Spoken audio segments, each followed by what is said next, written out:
Assalamualaikum warahmatullahi wabarakatuh. Ya, perkenalkan, nama saya Sayyidah Eva Nur Tamala dari Pendidikan Bahasa dan Sastra Indonesia Universitas Islam Majapahit. Oke, di sini saya akan menjelaskan satu materi, yaitu bidang analisis wacana. Untuk yang pertama, yaitu kita akan membahas pengertian dari wacana itu sendiri. Wacana merupakan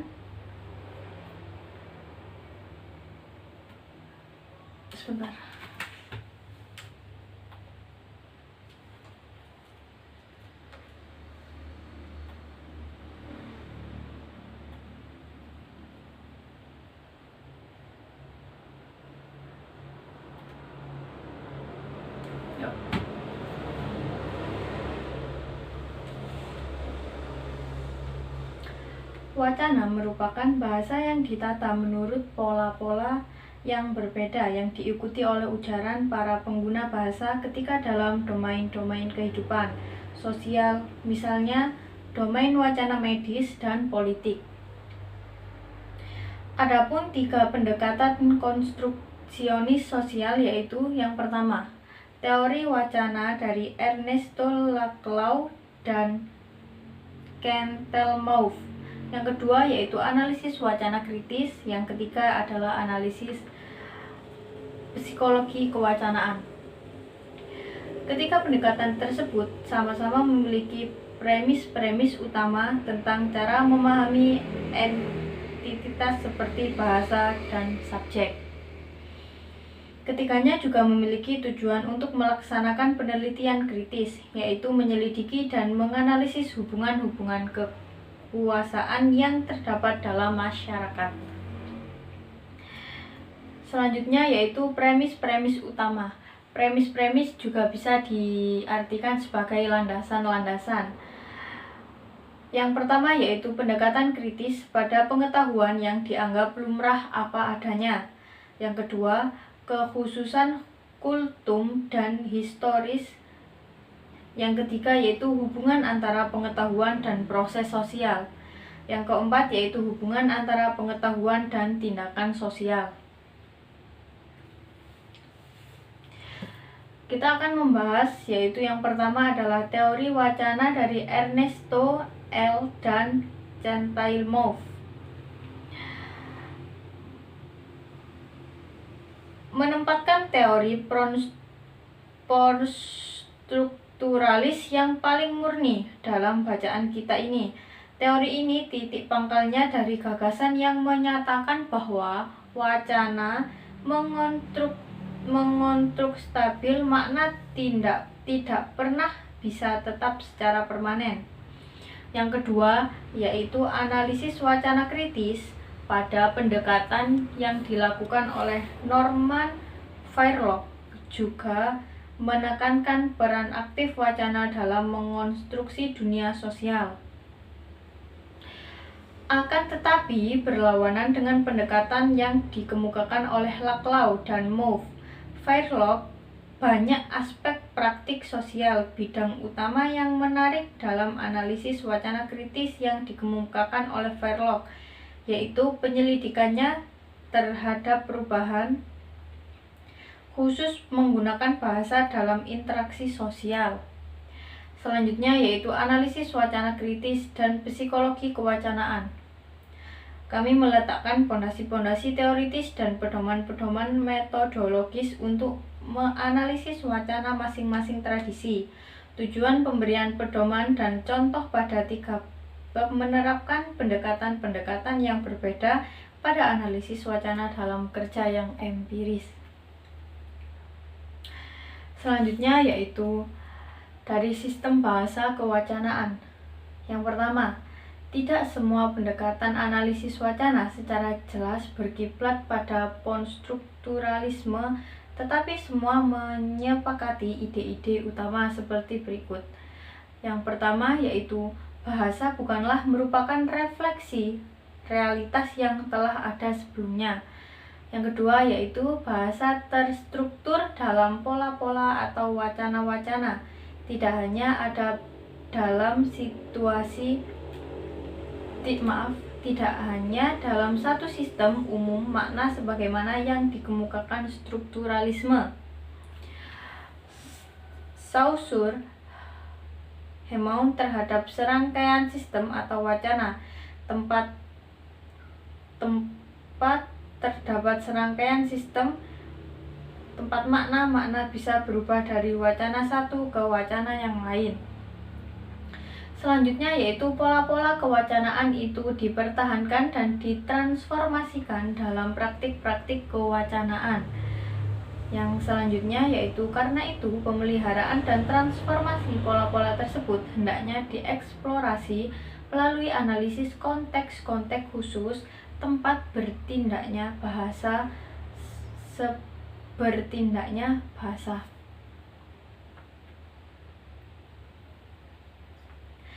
Di sini akan dijelaskan genealogi dan arkeologi dari Falcon. Secara tradisional, karya Falcon terbagi antara fase arkeologi awal dan fase genealogi akhir. Falcon mendefinisikan wacana sebagai sekelompok pernyataan milik formasi kewacanaan yang sama. Wacana terdiri dari sejumlah kecil pernyataan tempat yang bisa ditetapkan sekelompok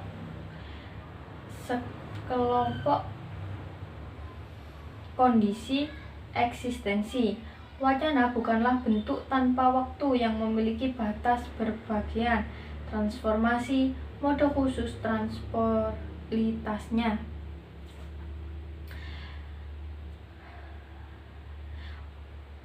Wacana juga memiliki sifat historis, penggalan sejarah yang memiliki batas pembagian, transformasi, mode khusus transpolitasnya. Falcon mengembangkan teori kekuasaan atau pengetahuan. Falcon menganut premis konstruksionis sosial umum yang menyatakan bahwa pengetahuan bukanlah sekedar refleksi atau realitas. Selanjutnya yaitu subjek yang dikemukakan oleh Falcon. Falcon menyatakan bahwa wacana bukanlah pengejawatahan yang indah dan agung pemikiran, pengetahuan, penuturan subjek. Menurut Falcon, subjek itu tidak terpusat. Pendekatan Marxis struktural Althusser secara erat mengaitkan subjek dengan ideologi. Individu menjadi subjek ideologis melalui proses interpelasi. Proses itulah yang menjadikan individu sebagai subjek. Althusser mendefinisikan ideologi sebagai sistem representasi yang menyamarkan hubungan-hubungan sesungguhnya satu sama lain dalam masyarakat dengan mengonstruksi hubungan-hubungan imajiner antara orang-orang dan antara mereka sendiri dan formasi sosial. Selanjutnya yaitu penolakan determinisme. Teori Althusser memiliki pengaruh yang besar terhadap pendekatan kajian struktural pada kajian-kajian komunikasi pada tahun 1970-an. Namun, sejak akhir tahun 1970-an, perspektif Althusser telah mendapatkan kritik dari berbagai sisi. Pertama, diajukan pertanyaan tentang kemungkinan timbulnya perlawanan kepada pesan-pesan ideologis yang disodorkan kepada subjek-subjek. Pertanyaan mengenai kebebasan tindakan atau agensi subjeknya. Yang kedua, yaitu pendekatan analisis wacana yang disajikan dalam buku yang menolak pemahaman dunia sosial sebagai dunia yang diatur oleh suatu ideologi yang umum. Selanjutnya yaitu perbedaan antara pendekatan. Yang pertama, divergensi cara pandang terhadap ideologi hanya merupakan salah satu perbedaan antara tiga pendekatan pada wacana. Pada pokok bahasan berikut ini, kami akan menjelaskan perbedaan-perbedaan antara pendekatan-pendekatan dalam kaitannya. Peran wacana dalam penyusunan dunia.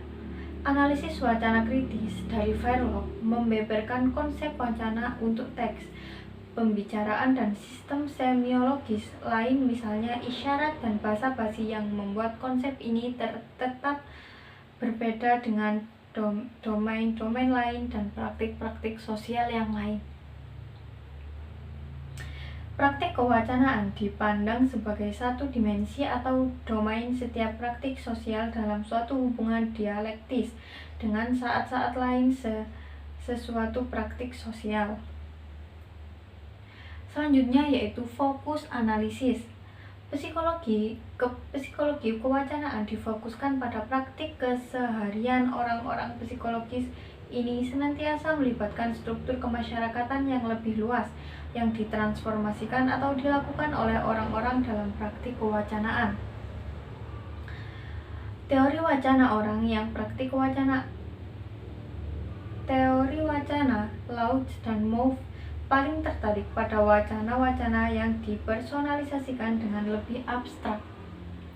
Gagasan bahwa wacana-wacana itu diciptakan, dipertahankan, dan diubah ke sejumlah praktik keseharian sifatnya implisit dengan teori ini. Yang terakhir yaitu peran analisis wacana. Bagi analisis wacana, tujuan penelitian adalah tidak untuk menyokong wacana, menemukan apa yang benar-benar dimaksudkan orang ketika mereka mengantarkan ini atau itu, atau menemukan realitas di balik wacana.